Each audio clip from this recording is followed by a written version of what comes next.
So hello students, let us understand this parotid gland. Parotid gland. Okay, some MCQs which are asked on this topic: the nerve supply of parotid gland, the contents of parotid gland. Now, parotid is the largest salivary gland. As we all know, it's the largest salivary gland. And if you see this parotid gland, if you try to understand this parotid gland, where is this parotid gland located? There's an area here into which the parotid gland fits, and this is what we call as the parotid mold. Parotid mold. I'll draw a slide for you students. This slide we have been drawing right from the beginning of the lectures. Yes, beautiful. Yes, that's the eye. That's the body of the mandible.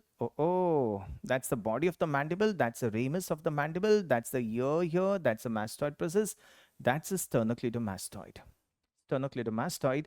And along with the sternocleidomastoid, that's the posterior belly of digastric. Along with the sternocleidomastoid, there's a muscle, posterior belly of digastric. Fine. So now, where is our parotid gland? Our parotid gland is exactly here. So that's the ear. So our parotid gland is located exactly like this here and here. So that's how the parotid gland is. So this would be the base of the gland. So the base is related to the external acoustic meatus, right? So this gland has got three surfaces. It's something like this. You take one triangle like this with the base above, apex below. You take another triangle and you take one more triangle and you join them. You join these three triangles. So you get a structure something like this. Okay. You get a structure something like this. And this is nothing but the parotid gland. That's exactly how the parotid gland is. So I made something for you students. Look at this. I made something for you. So this is one triangle. Can you appreciate this? This is one triangle. This is one triangle. This is a cotton that I made a small model for you. This is one triangle. That's a second triangle. If you see from here, that's another triangle, the base above, the apex below. And that's a third triangle, the base above, apex below. So you just take three triangles and you join them together like this. And this is what we get is the parotid gland. So this parotid gland will have three surfaces. This surface, and just place it here like this. You just place it here. So this surface is the superficial surface. Superficial surface. The surface in front here would be the anteromedial surface. Anteromedial surface here, and the surface behind is going to be the posteromedial surface. Posteromedial. If I have to draw the parotid gland here for you like this, so this surface that we're looking from outside here like this. So this is going to be the superficial surface, right? Now, if I draw a surface here, this one, this surface is the anteromedial surface. And this anteromedial surface would be related to what? It is related to the ramus of the mandible. Ramus of the mandible. There's a muscle inserted on the ramus here outside. What is that muscle? Masseter. And there's a muscle inserted on the ramus and the angle inside. Any guesses? Any guesses? You know this. So there are two muscles on the angle, one outside, that's masseter. Very good, very good. Yes, the second one is what? Medial pterygoid. Medial pterygoid. So this anteromedial surface of the parotid gland would be related to the ramus of the mandible, the masseter, and the medial pterygoid. Perfect. Very good, students. Excellent. Now coming to this third surface. This third surface, if I draw it like this here for you, so this is the posteromedial surface, posteromedial. So this one is the superficial surface here, superficial. This is the anteromedial surface, anteromedial, and this is going to be the posteromedial surface. Now this posteromedial surface would be related to this muscle. What is this? Sternocleidomastoid, the posterior belly of digastric. Sternocleidomastoid and the posterior belly of digastric with the styloid process also, which is related to the posteromedial surface. Clear? Now, this superficial surface would be covered by the skin, superficial fascia, deep fascia, and the platysma muscle. Platysma. So that's about the superficial surface.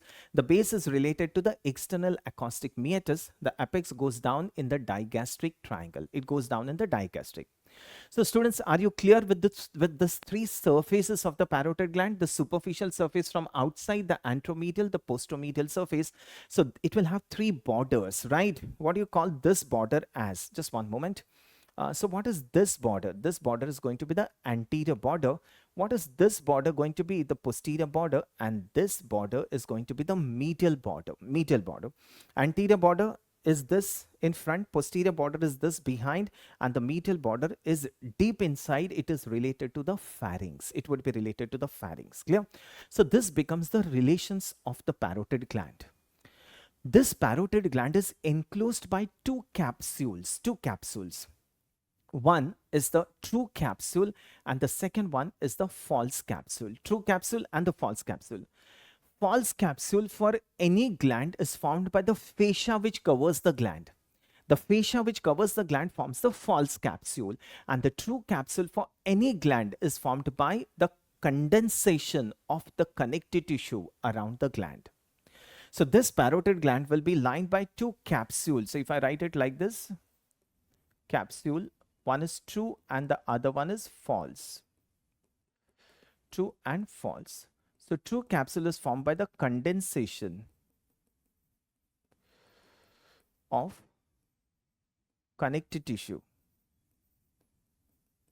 Condensation of connective tissue around the gland. Right? That forms a true capsule. And the false capsule is formed by the fascia which covers the gland. The fascia, which is going to enclose the parotid gland, that's the investing layer. Investing layer of deep cervical fascia. Investing layer of deep cervical fascia. Investing layer of the deep cervical fascia. Now this investing layer, it comes here, it comes at the base of the gland, it divides into two parts. It splits to enclose the parotid gland, right? The investing layer of the deep cervical fascia, it will come here, it splits into two. One layer goes above the parotid gland and it is attached to this zygomatic arch. Okay, so the investing layer comes here, divides into two layers. One layer goes over the parotid gland, attaches to the zygomatic arch. The second layer goes deep to the parotid gland and it is attached to a long process at the base of the skull. What is that process? The styloid process. Styloid process. And this part of the fascia between the styloid process and the mandible is what we call as the stylomandibular ligament. Stylomandibular ligament. So the investing layer splits here, encloses the parotid. One layer goes above the parotid, superficial to the parotid, gets attached to the zygomatic arch. The deep layer goes and gets attached to the styloid process. So that's how the investing layer is going to enclose the parotid gland, forms the false capsule for the parotid gland. False capsule. True capsule is formed by the condensation of the connective tissue around the gland. Fine, students. Now, what are the contents of the parotid gland? Contents. Okay, this is another very important MCQ. Contents of the parotid gland from superficial to deep. From superficial to deep, the first one is facial nerve. Facial nerve. The facial nerve enters into the parotid gland. The facial nerve emerges out through the stylomastoid foramen, enters the parotid gland, then gives 5 branches here to supply the muscles of facial expressions. The temporal, the zygomatic, the buccal, the marginal mandibular, and the cervical branch of facial nerve. We know this. So the first superficial content of the parotid gland is facial nerve.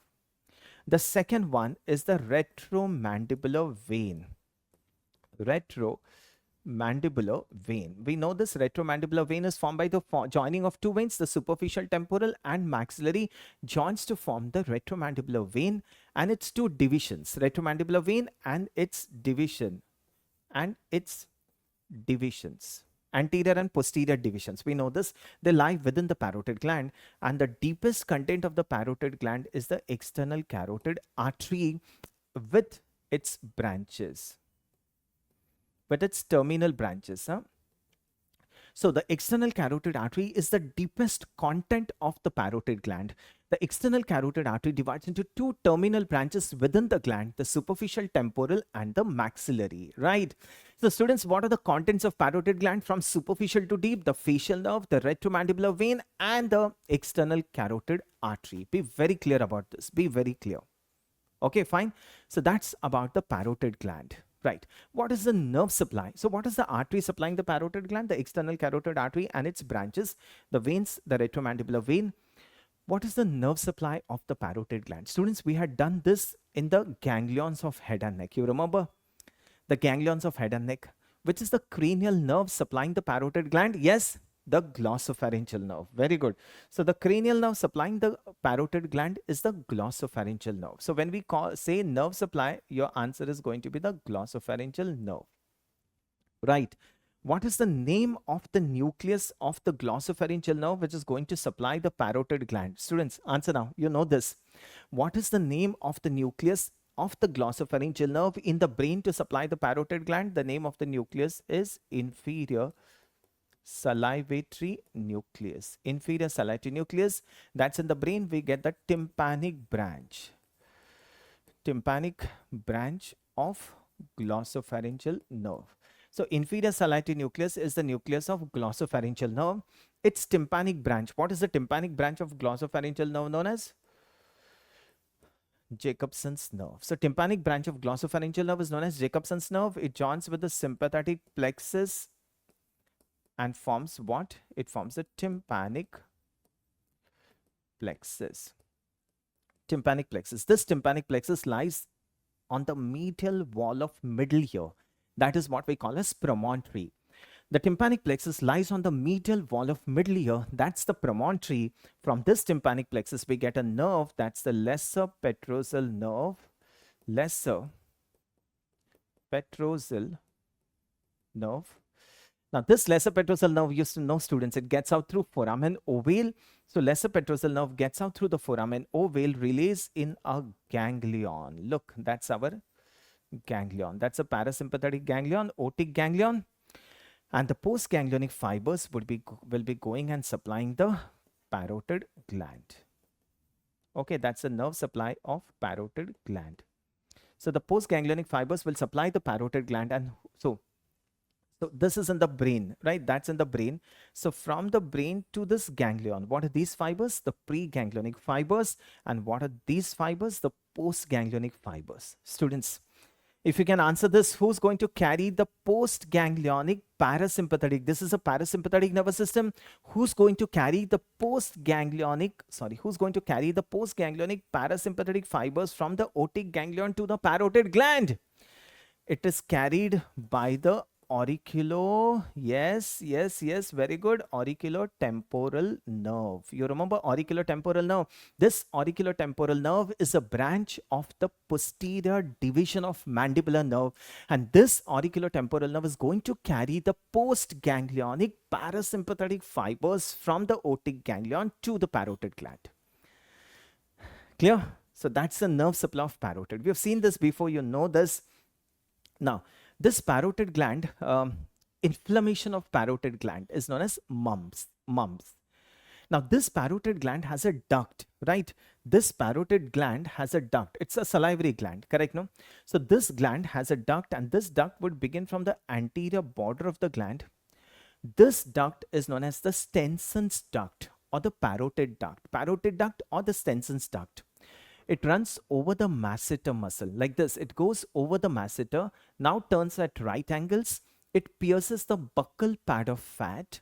It pierces the buccopharyngeal fascia, and now it opens in the vestibule of the mouth opposite to the crown of upper second molar tooth. Okay, that's a very important thing that you have to know. The Stenson's duct. That's the parotid duct. Okay. Runs on the masseter. I'll just write the important things. Runs on the masseter, then turns at right angles. Runs on the masseter, turns at right angles, pierces the buccal pad of fat. It pierces the buccal pad of fat. Pierces the buccopharyngeal fascia. Pierces the buccinator muscle. So three things it pierces: the buccal pad of fat, the buccopharyngeal fascia, and the buccinator. And where is it going to open? It opens in the vestibule of the mouth. What is vestibule? Vestibule, you know, it's the part where we put the brush to brush the teeth. That's a vestibule. So it opens in the vestibule of the mouth opposite to upper second molar tooth. Upper second molar tooth. Okay, so it opens in the vestibule of the mouth opposite to the upper second molar tooth. That duct is known as parotid duct or the Stenson's duct. Students, clear? So that's about the parotid gland. It's a very simple topic.